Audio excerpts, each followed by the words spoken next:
Hello കൂട്ടുകാരെ, എല്ലാവർക്കും സുഖമല്ലേ? അപ്പോഴേ ഇന്ന് മിക്സിയുടെ ജാറിലോട്ട് പാലക്ക് ചീര അങ്ങോട്ട് വെച്ച് കൊടുത്ത് ഉണ്ടാക്കാൻ പറ്റുന്ന നല്ലൊരു റൈസിൻ്റെ റെസിപ്പിയാണ് കേട്ടോ കാണിക്കുന്നത്. അപ്പോൾ വളരെ എളുപ്പമാണ്, നല്ല ടേസ്റ്റിയാണ്, ഭയങ്കര ഹെൽത്തിയുമാണ്. അപ്പോൾ ഈ റൈസ് എങ്ങനെ ഉണ്ടാക്കുന്നതെന്ന് കണ്ടു നോക്കിയാലോ. അപ്പോൾ അതിനു മുന്നേ ഈ ചാനൽ ഇതുവരെ സബ്സ്ക്രൈബ് ചെയ്യാതെ ആരെങ്കിലും കാണുന്നുണ്ടെങ്കിൽ പ്ലീസ് ഒന്ന് സബ്സ്ക്രൈബ് ചെയ്ത് സപ്പോർട്ടോടെ ചെയ്തേക്കണേ. കൂടെ കാണുന്ന ബെല്ലൈക്കൺ ഓൾ തന്നെ ഒന്ന് അമർത്തിയേക്കണേ. അപ്പോഴിത് ഉണ്ടാക്കാൻ വേണ്ടിയിട്ട് ഞാനിവിടെ കുറച്ച് പാലക്ക് ചീര ഒന്ന് എടുത്ത് വെച്ചിട്ടുണ്ട്. വളരെ കുറച്ച് മാത്രമേ ഞാൻ എടുത്തിട്ടുള്ളൂ. ഇതിൻ്റെ ഈ ഇല മാത്രം നമുക്ക് ആവശ്യമുള്ളൂ, ഈ തണ്ടൊന്നും നമുക്ക് ആവശ്യമില്ലേ. അപ്പോൾ ഇതൊക്കെ കട്ട് ചെയ്ത് കളഞ്ഞിട്ട് നന്നായിട്ട് തണ്ട് ഒന്ന് ക്ലീനാക്കി അരിഞ്ഞെടുത്തതാണ്. അപ്പോൾ ഇതങ്ങോട്ട് മാറ്റി വയ്ക്കാം. ഇനി ഒരു മിക്സിയുടെ ജാറിലോട്ട് നമുക്ക് അരിഞ്ഞെടുത്ത് ഇല അങ്ങോട്ട് ചേർത്ത് കൊടുക്കാം. ഇനി ഇതിലേക്ക് നമ്മൾ എരിവിന് ആവശ്യത്തിനുള്ള പച്ചമുളക് ചേർത്ത് കൊടുക്കാം. ഒരു 4 എണ്ണം ഞാൻ ചേർത്തിട്ടുണ്ട്. ഇനി ഒരു 3 അല്ലി വെളുത്തുള്ളി ചേർത്ത് കൊടുക്കുന്നുണ്ട്. ഒരു ചെറിയ പീസ് ഇഞ്ചിയുടെ കഷ്ണം എടുത്ത് 2-3 അല്ലിട്ട് കട്ട് ചെയ്ത് അതും ചേർത്ത് കൊടുക്കാം. ഇനി ഇതിലേക്ക് നമ്മൾ ചേർക്കുന്നത് ഒരു മാഗി ക്യൂബ് ചേർക്കുന്നുണ്ട് കേട്ടോ. അപ്പോൾ ഇത് ഓപ്ഷനിലാണ്, നിങ്ങളുടെ കയ്യിൽ ഉണ്ടെങ്കിൽ ചേർത്താൽ മതി, ഇല്ലെങ്കിൽ ചേർക്കണം എന്നില്ല. പക്ഷേ ചേർത്ത് നല്ലൊരു ടേസ്റ്റ് ആയിരിക്കും കേട്ടോ. ഇനി ഇതിലേക്ക് ഞാൻ വളരെ കുറച്ച് മാത്രം പുതിനയില ചേർക്കുന്നുണ്ട്. ഇനി ഒരു കൈപ്പിടി മല്ലിയിലയും കൂടെ ചേർത്ത് കൊടുക്കാം.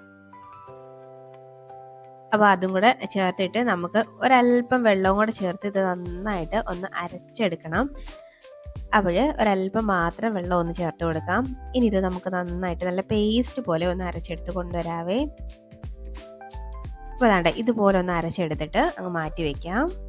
ഇനി ചോറുണ്ടാക്കാനായിട്ട് തുടങ്ങാവേ. അതിന് നിങ്ങൾക്ക് വേണമെങ്കിൽ കുക്കറിൽ ഉണ്ടാക്കാം, ഞാൻ പാനിലാണ് കേട്ടോ ഉണ്ടാക്കുന്നത്. അപ്പോൾ ഒരു പാനൊന്ന് എടുത്തിട്ട് അതിലേക്ക് ഒരു 3 ടേബിൾ സ്പൂണോളം നെയ്യ് ചേർത്ത് കൊടുക്കുന്നുണ്ട്. നെയ്ക്ക് പകരം ഓയിൽ ചേർത്താലും മതിയാവേ. ഇനി അതിലേക്ക് ഒരു 2 ഏലക്കയും 2 ഗ്രാമ്പും ഒരു ചെറിയ കഷ്ണം പട്ടയും ചേർത്ത് കൊടുക്കാം. അതൊന്ന് മൂത്ത് വരുമ്പോഴേക്കും ഇനി അതിലേക്ക് ഒരു സവാള ഇതുപോലെ നീളത്തിൽ അരിഞ്ഞത് ഒന്ന് ചേർത്ത് കൊടുക്കുന്നുണ്ട്.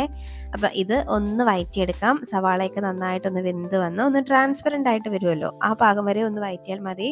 കളറൊന്നും മാറ്റിയെടുക്കേണ്ട ആവശ്യമില്ലേ. അപ്പോൾ ഇത് നന്നായിട്ടൊന്നങ്ങ് വഴറ്റിയെടുക്കാം.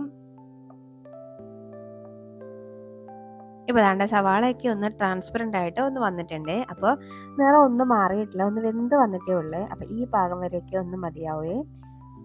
ഇനി ഇതിലേക്ക് ഞാനൊരു കുഞ്ഞ് തക്കാളിയും കൂടെ ചേർത്ത് കൊടുക്കുന്നുണ്ട്. ഒരു ചെറിയ തക്കാളിയാണ് കേട്ടോ. അപ്പോൾ തക്കാളി നിങ്ങൾക്ക് ചേർക്കാൻ ഇഷ്ടമില്ലെങ്കിൽ ചേർക്കണം എന്ന് തന്നെ ഇല്ല കേട്ടോ. അപ്പോഴേ ഞാൻ തക്കാളി ഇഷ്ടമായതുകൊണ്ട് ചേർത്തതേ ഉള്ളൂ. അപ്പോഴേ വളരെ കുറച്ച് മാത്രം തക്കാളി ചേർത്ത് ആ തക്കാളി ഒന്ന് വെന്ത് വരുന്നവരെയും ഒന്നും കൂടെ ഒന്നങ്ങ് വഴറ്റിയെടുക്കാം. അപ്പോൾ നന്നായിട്ട് ഒന്നങ്ങ് വഴറ്റി തക്കാളിയുടെ ഒക്കെ പച്ചമണം ഒന്ന് മാറി വന്നിട്ടുണ്ട്. അപ്പോൾ ഇതുവരെയൊക്കെ ഒന്ന് മതിയാവേ. ഇനി ഇതിലേക്ക് കുറച്ച് വെജിറ്റബിൾസ് ഒന്ന് ചേർത്ത് കൊടുക്കാം. ഞാനിവിടെ ഒരു ക്യാരറ്റ് എടുക്കുന്നുണ്ട്. അപ്പോൾ ക്യാരറ്റ് നന്നായിട്ട് ഇതുപോലെ ചെറുതായിട്ട് അരിഞ്ഞ് ചേർത്ത് കൊടുക്കുക. ഇനി അതുപോലെ കുറച്ച് പച്ചപ്പട്ടാണിയും കൂടെ ഞാനൊന്ന് ചേർത്ത് കൊടുക്കുന്നുണ്ട്. അപ്പോൾ നിങ്ങളുടെ കയ്യിൽ ഉള്ള വെജിറ്റബിൾസ് ഒക്കെ ചേർക്കാം, ഇല്ലെങ്കിൽ വെജിറ്റബിൾസ് ചേർത്തില്ലെങ്കിലും കുഴപ്പമില്ല കേട്ടോ. അപ്പോൾ അത് നന്നായിട്ടൊന്നങ്ങ് വഴറ്റിയെടുക്കാം. ഈ വെജിറ്റബിൾസ് ഒക്കെ കഴിക്കാൻ മടിയുള്ള കുട്ടികൾക്കൊക്കെ കൊടുക്കുമ്പോൾ ഇങ്ങനെയൊക്കെ ചേർത്ത് കൊടുത്തു കഴിഞ്ഞാൽ അവരറിയാതെ അങ്ങ് കഴിച്ചു കേട്ടോ. അതാണ് ഞാൻ മെയിനായിട്ടും ഇതിനകത്ത് വെജിറ്റബിൾസ് ഒക്കെ ചേർത്തത്. അപ്പോൾ വെജിറ്റബിൾസ് ഒക്കെ നന്നായിട്ടൊന്നങ്ങ് വഴറ്റി ചെറുതായിട്ടൊന്നങ്ങ് വേവിച്ചെടുക്കാം. അപ്പോൾ ഇതുവരെയൊക്കെ ഒന്ന് ആകുമ്പോഴേക്കും ഇനി നമ്മളിവിടെ അരച്ച് മാറ്റി വെച്ചേക്കുന്ന നമ്മുടെ ആ ഒരു ഇലയുടെ മിക്സ് ഉണ്ടല്ലോ, അതും കൂടെ അങ്ങോട്ട് ഒഴിച്ചു കൊടുക്കാം. അത് ചേർത്തിട്ട് നന്നായിട്ടൊന്നങ്ങ് വഴറ്റി നമ്മുടെ ആ പാലക്കിൻ്റെയൊക്കെ പച്ചമണം നന്നായിട്ട് മാറി നന്നായിട്ടൊന്ന് വെന്ത് വരണേ. അപ്പോൾ അതുവരെ നന്നായിട്ടൊന്നങ്ങ് വഴറ്റിയെടുക്കണം. ഒന്ന് തിളച്ച് അതിൻ്റെ വെള്ളത്തിൻ്റെ അംശമൊക്കെ ഒന്ന് വറ്റി വരണേ. അപ്പോൾ അതുവരെയും ഒന്നങ്ങ് വേവിച്ചെടുക്കണേ.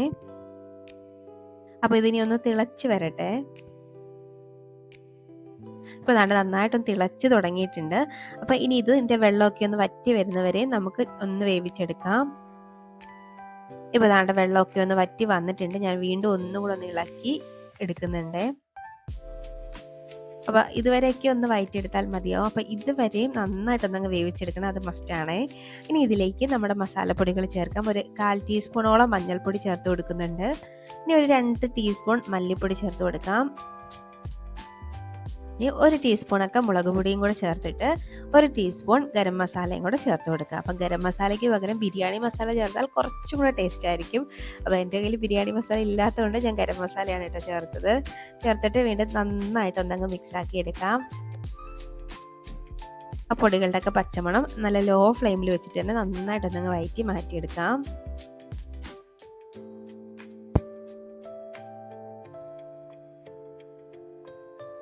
ഇപ്പോൾ ദാണ്ട പൊടികളുടെ പച്ചമണമൊക്കെ ഒന്ന് മാറിയിട്ടുണ്ട്. ഇനി ഇതിലേക്ക് നമുക്ക് വെള്ളം ചേർത്ത് കൊടുക്കാം. അപ്പോൾ വെള്ളം ചേർക്കുമ്പോൾ 1 കപ്പ് അരിക്ക് 1.5 കപ്പ് എന്നുള്ള കണക്കിൽ വേണം ചേർക്കാനേ. അപ്പോഴേ ഞാനിവിടെ ആ മിക്സിയുടെ ജാറിലോട്ട് തന്നെ വെള്ളം ഒഴിച്ചിട്ട് അങ്ങോട്ട് ഒഴിച്ചു കൊടുക്കുകയാണ്. ഇനി നന്നായിട്ടൊന്നങ്ങ് മിക്സ് ആക്കി എടുക്കാം.